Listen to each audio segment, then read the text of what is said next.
Islam.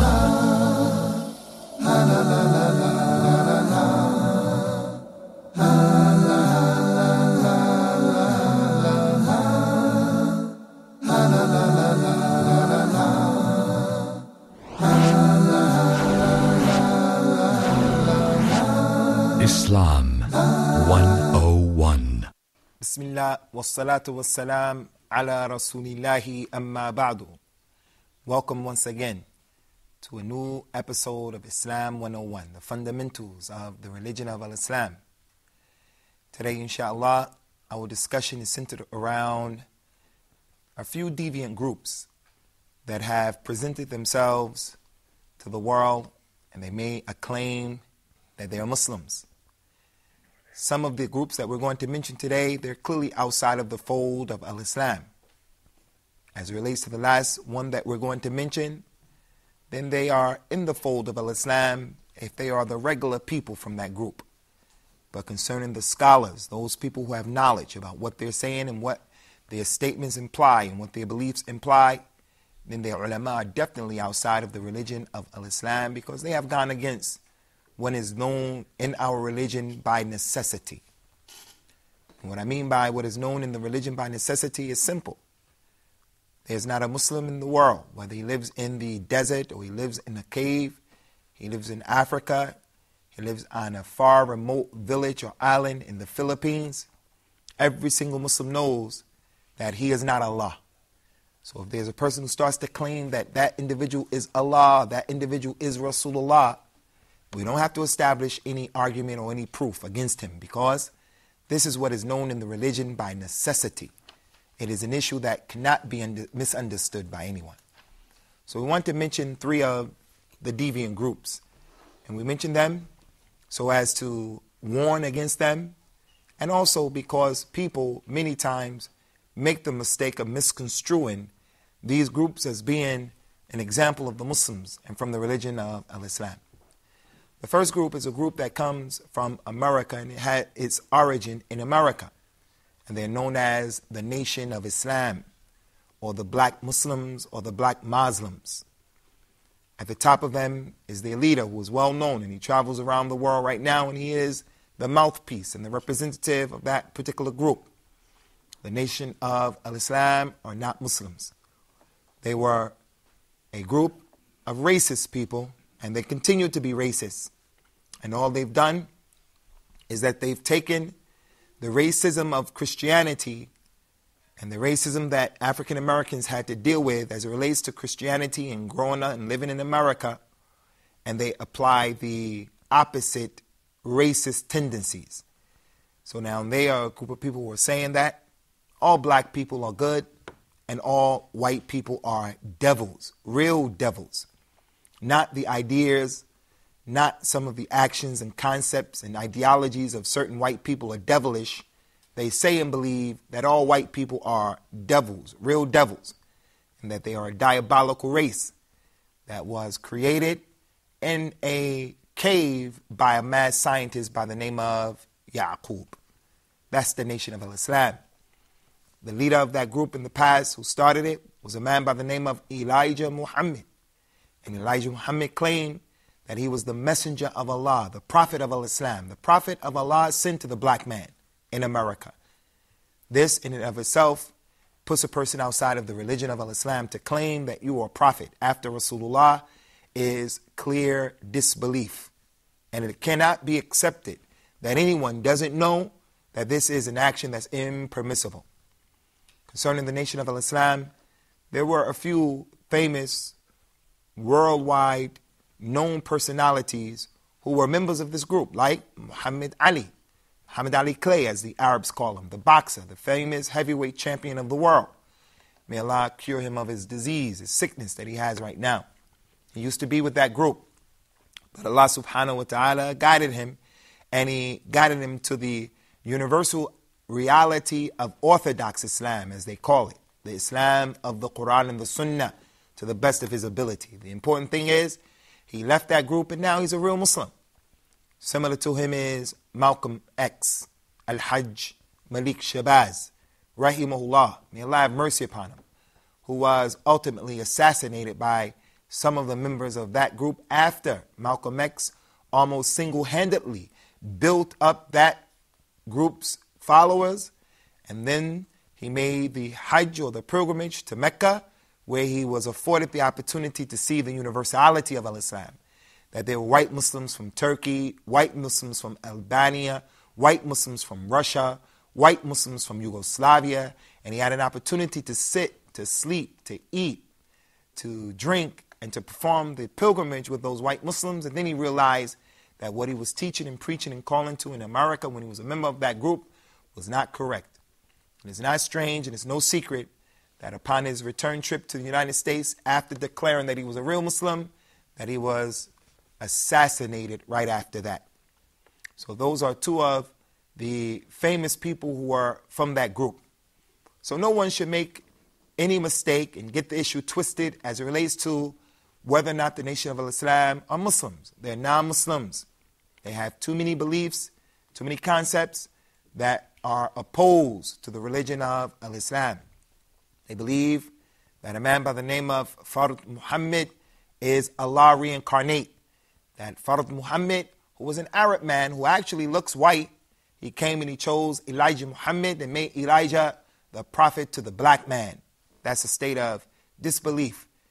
And right now they have a large following. So, if you're a Muslim and you have an opportunity to see their representative giving talks here or giving talks there, or you may see some of their lectures that seem to be well attended, you have to be able to make the distinction that those people are not Muslims.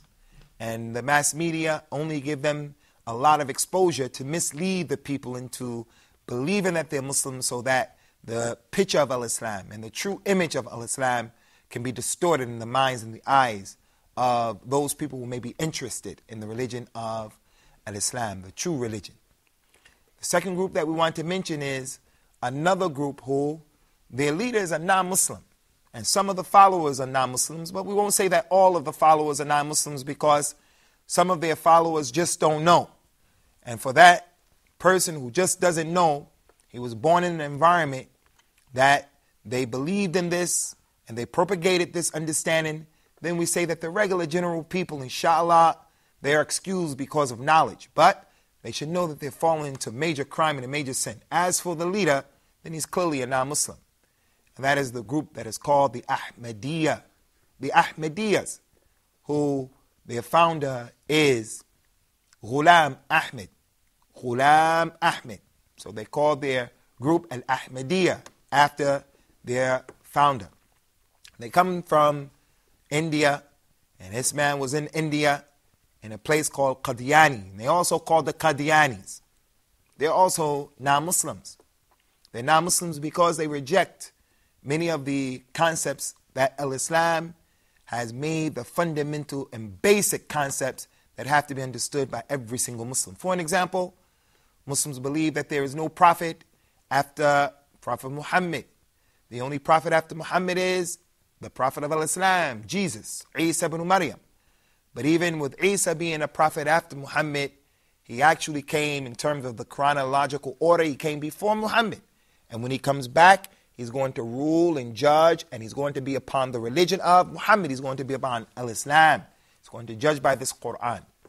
But this particular man, Ghulam Ahmed, believed, and he taught, and his followers believe, that he is a prophet after Rasulullah. That Ghulam Ahmed is a prophet and the messenger after Muhammad ibn Abdullah sallallahu alaihi wasallam. And this is disbelief. It should be understood, whether you're from this group or not, or you know about this group, that this group was one of the main factors that helped the British to colonize the Muslims in that area, in India in particular, because of some of the comments and some of the principles that this man called to. For an example, he said things like, the Arabic language is not as important as the Urdu language was. So whenever you divorce the Muslims from the Arabic language, you're going to divorce them from the book that Allah revealed. If anyone comes to you and he says, I know a man, he's very knowledgeable about the religion of Al-Islam. I say, oh yeah? Does he know the Arabic language? If they say no, then I'm going to say he only can know but so much. In English, Urdu, Chinese, or whatever. That doesn't mean that every Arabic speaker is a scholar. And it doesn't mean that the person who doesn't know Arabic can't know the basics of the religion. But until you learn the Arabic language, you can only go so far in this religion. And that's why it is an obligation upon every Muslim man and woman to make it their business to try to learn as much Arabic as you can possibly learn. It is the key to the books and the knowledge in Islam. So one of the ways that this man helped the British to colonize the Muslims of India and to make the Muslims a group of people who were backwards is that he put a lot of emphasis on his Urdu language, and he tried to divorce the Arabic language. And this was due to the Asabi and Ansariya, the racism that he had against the Arabs, and plus the national pride that he had for his own language and his own people.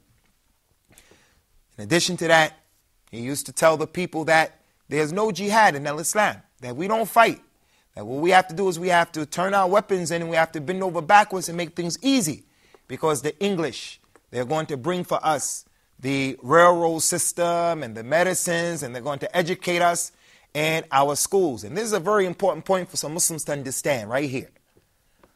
The scholars of India during that time, they used to say that learning English was haram. And some people who are liberal, they go to the other extreme, they find that some of the scholars said that learning English was haram, was not permissible. And they say, you see, the scholars in Islam, they're not qualified. But the reason why many of those scholars said that learning English was haram, not because learning English would be harmful, but it was because many of the Muslims who were learning English, they were learning English at the expense of losing their religion and losing their Islamic identity. So they don't give you the full picture. People just say, certain scholars of that time said that learning English was not permissible.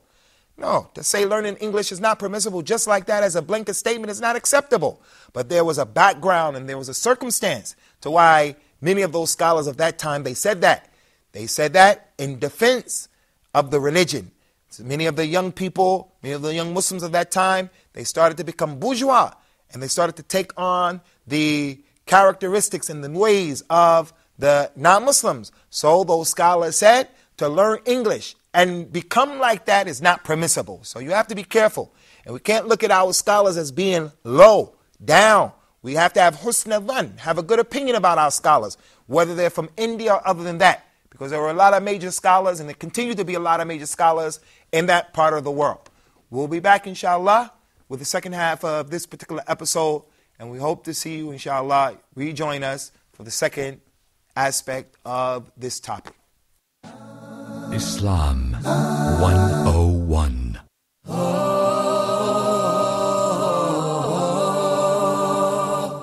Reviewing the second rule of al-mim as-sakina. That is the letter mim. So if the first mim is non-vowel or sakina, followed by a voweled mim. So I will merge the first in the letter and I will pronounce them as one. وَآمَنَهُمْ مِنْ. And we spoke abundantly on the virtues of seeking refuge with Allah from the outcast Satan. Especially for the first reciter, he's got to recite it out loud. وَالسَّمَاءِ ذَاتِ الْبُرُوجِ. أعوذ بالله من الشيطان الرجيم. بسم الله الرحمن الرحيم. فإذا جاءت الصاخة. وَإِذَا النُّفُوسُ زُوِّجَتْ. Make sure it's Dhamma. وَإِذَا النُّفُوسُ. Thank you for joining us.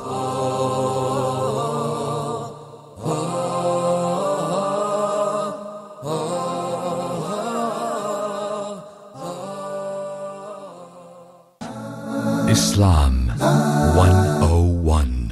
Welcome back to Islam 101, where we've been discussing the issue of the Ahmadiyyas. Concerning the Ahmadiyyas, the Qadianis, from their deviant concepts that will take a person outside of the fold of al-Islam if he understands and he knows what he's saying and the ramifications of this particular ideology, is that those people believe, as Ghulam Ahmed used to say, that the Muslim wasn't required, or his follower wasn't required to make Hajj, the pilgrimage to the sacred city in Mecca, but instead he would have to go to their city there in Qadian, and perform some rites that he made up for them. That's disbelief, and it's not permissible in Islam. The Hajj is the fifth pillar of Islam, and Umar radiallahu anhu used to say, whoever chooses not to make the pilgrimage, and he has the ability to do so, then let him die as a Jew or let him die as a Christian, meaning let him die on other than the religion of Islam. So Hajj is to Mecca.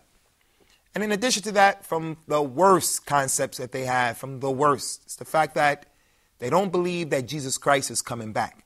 And you cannot be a Muslim until you believe fully and without any doubt and with a surety and certainty that Jesus, the son of Mary, has been raised up to Allah, the Most High. And he lives a life that is in the barzakh, al-hayatul barzakhiyah, that only Allah knows the reality of that life. And he's going to return back. And he's going to come down in a bait or in a place in the Sham, in that area that is Jordan and Syria right now, at a place called Babul Lud in that area right now. And he's going to make the Umrah and the Hajj. He's going to judge by Islam. He's going to kill the swine. And he's going to break the cross. And he's going to get married. And he's going to pray the Salat of al-Islam, the prayer of al-Islam. So all of those things put these people outside of the religion of al-Islam when they know what they're talking about. And lastly, the last group are a group of people who have political power today. As I mentioned, their scholars are disbelievers. They're not Muslims. But they're regular people who are ignorant. They don't know. They were born in this environment. They were born to parents who believe this and they believe as a result, but they just don't know. Then we do not pronounce disbelief upon those people. But nonetheless, they are not from the awliya of Allah. They're not from the friends of Allah. Nor are they from those people who will be uppermost in the last day. And Allah knows best. And they are those people who curse the companions of Rasulullah sallallahu alaihi wasallam. And they say that all of the companions have apostated with the exception of a few. And they make horrendous, outrageous claims that the Prophet of al-Islam, he gave Ali ibn Abi Talib certain knowledge that he didn't give anyone else. He hid knowledge from the other companions and only gave knowledge to Ali. They claimed and accused the wives of Prophet Muhammad, especially Aisha, of committing adultery. May Allah protect us from that type of danger. They say that the Quran that we have is only 1/3 of the real Quran. That there are other 2/3 from the Quran that is not with this Quran. That Gabriel, when he came down, he gave the Quran to, he was supposed to give the Quran to Ali. But instead of giving it to Ali, Gabriel made a mistake. And Gabriel gave the Quran to Muhammad sallallahu alaihi wasallam. The person who believes this and he has knowledge, wallahi, by the Lord of the Kaaba, you are an individual who has gone outside of the fold of al-Islam. So those people have political power today, and that's why they are allowed to do some of the things that they do. But nonetheless, they are from the people of innovation and the people of kufr and the people of desires, the people of disbelief. So we have to be careful and not look at them as being the representatives of this ummah, this nation, or of our religion. We're going to take some questions now, inshallah, starting with my brother Al-Akh Muhammad Al-Afghani, and then after that with brother Noor, and then Al-Akh Umar. Tfaddal. My question is that arising this kind of groups in Muslim societies, what can we expect from Muslim rulers to do against this, and what can a Muslim individually can do? Concerning the Muslim rulers, they have an obligation and a responsibility to subdue these people, to stop their munkar that's taking place, the evil from their actions. Like Umar radiallahu anhu dealt with the young boy called Sabih, who used to go around asking the people about the shubahat of the Quran, those ayat of the Quran that will cause problems for people to understand. They were difficult for people to understand. And Umar took him to task. And then after beating him, he expelled him from the city and told him, you go out there and you live by yourself. And he told the community, no one talks to him, no one does business with him, no one helps him. This is the way the leader used to do it with those people in the past.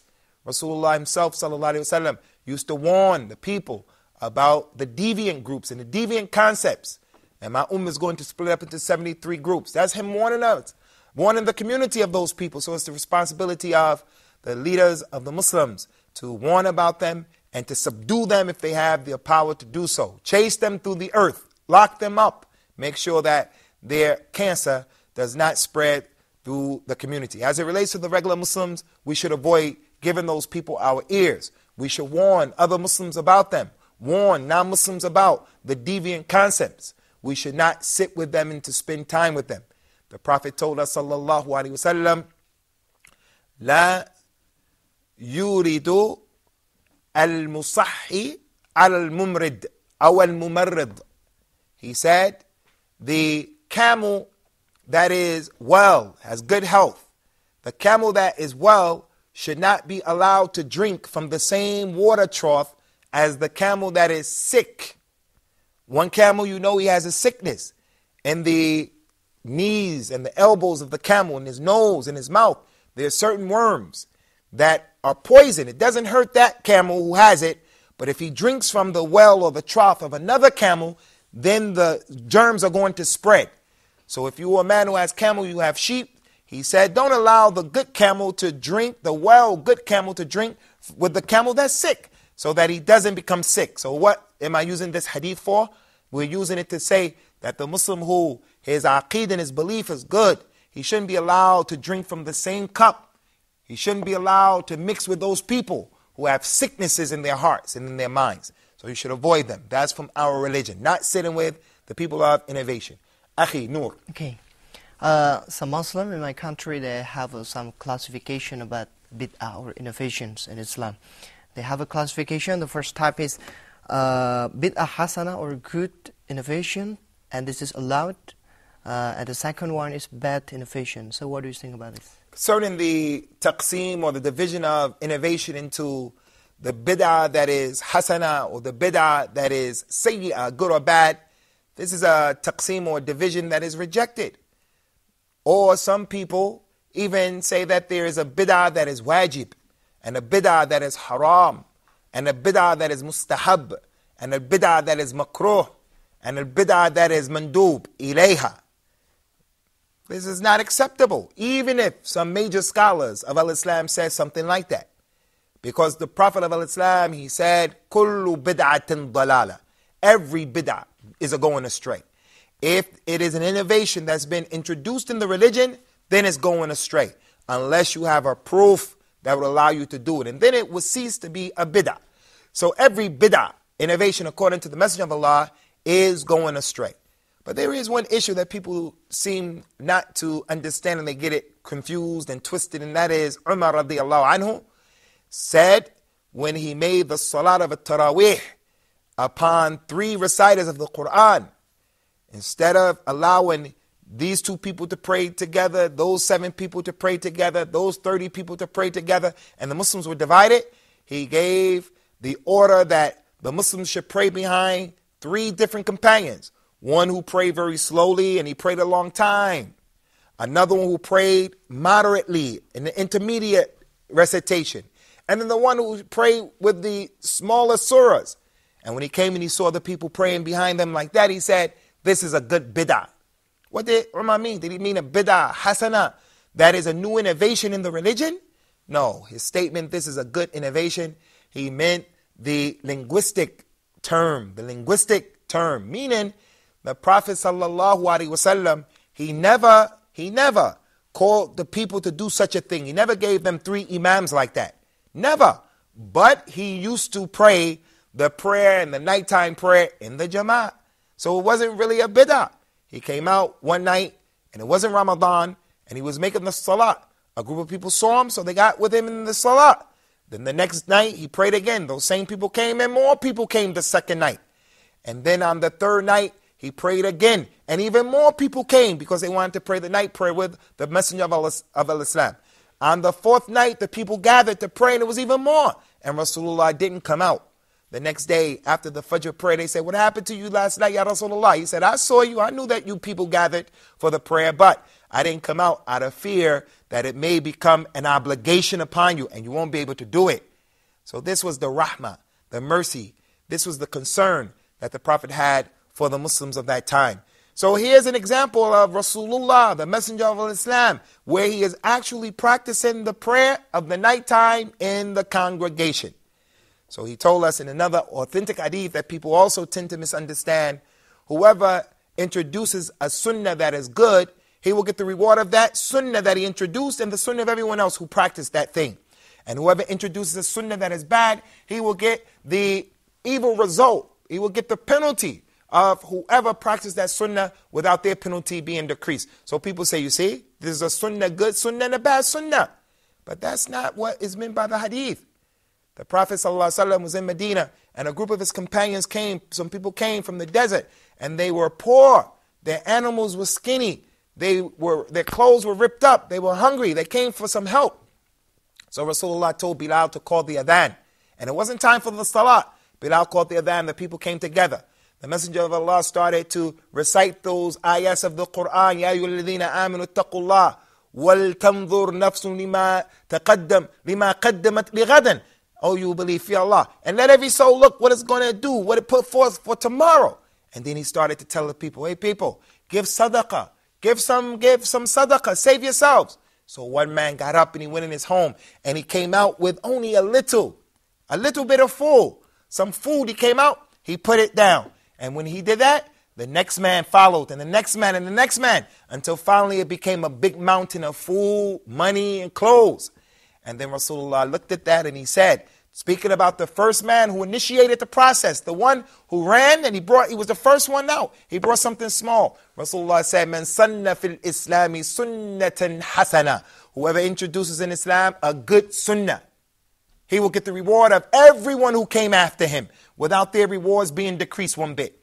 So because he took the initiative, he encouraged everyone, he'll get his reward and his reward and his reward.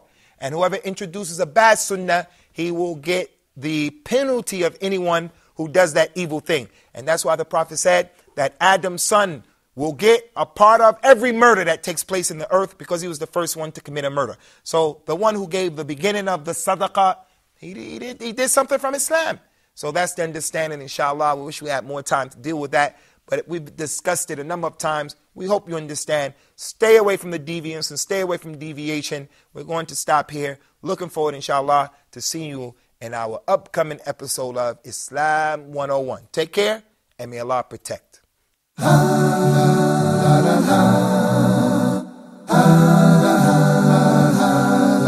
Islam.